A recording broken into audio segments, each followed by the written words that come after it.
Alright, back at it again. Dash completely removed. Auto climate control is in the works. Hopefully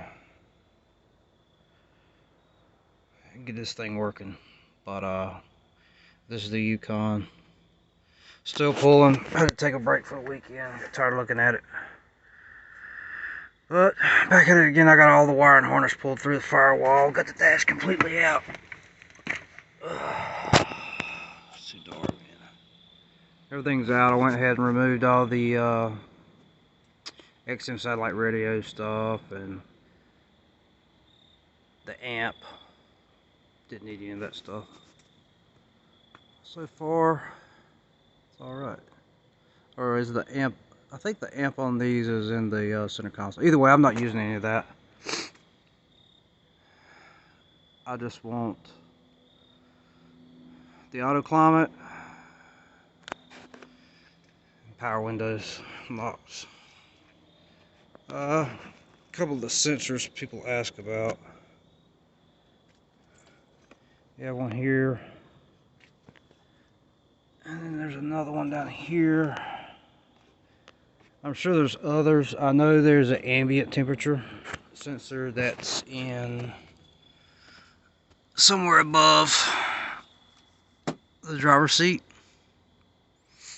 I'll be in that mess. I don't know. What I'm going to do is basically take the headliner down and pull most of the sensors. Some of them I don't need. I've already picked me up a different centerpiece than this. It's got the one that's kind of hard to find for the extended cab trucks. It's bigger. It's got a pocket in there, and I'm never going to have a garage door, so I'm not worried about that too much.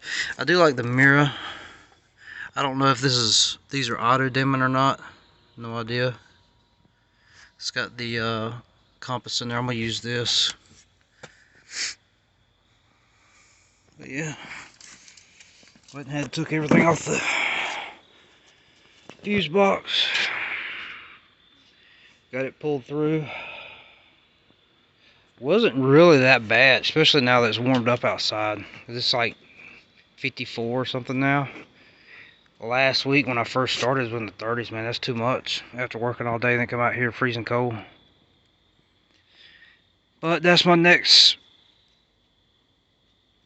hurdle. I'm gonna pull out the climate control, get that all situated. I'm gonna go ahead and go through the switches too. I don't know, a lot of people know this, but you can open them up and clean out the contacts on there, get them to work right again if the gears are not broken. So I'm gonna go ahead and do that. I'm gonna test the I'm not sure if these are resistor packs or not on these, but I'm gonna test all this stuff before I put it back in the truck, you know, especially up top. I mean, who wants to dig around and try to fix those after? But I'm gonna go through everything. So it'll still take a while, but I'm not really in a rush now. I'm gonna take the carpet. The carpet looks horrible, I know, but I've done this several times before. Clean it up real good, then paint it. You can't really tell. It looks really good. I'm gonna paint it black, obviously. Cut back a little bit more for the behind the seats. So I'll pull the carpet, I'll pull up the wiring, I'll go ahead and get my truck stripped. I'll pull the seat wiring out. What I'm really wanting to do is use the CAN bus system for the locks. And I want to run one of the rear door lock actuators, or maybe the one that's all the way in the back. I want to run that lock to my tailgate, because I got a cover on the back of my bed anyways. I want to be able to hit the locks and lock the tailgate, which I think is possible. So I'll mess around with that, keep some wiring for the rear locks. But other than that, I mean, most of this stuff, I'm not going to have a center console. I've already pulled up most of the center console where I'm not going to have any electronics in the console. But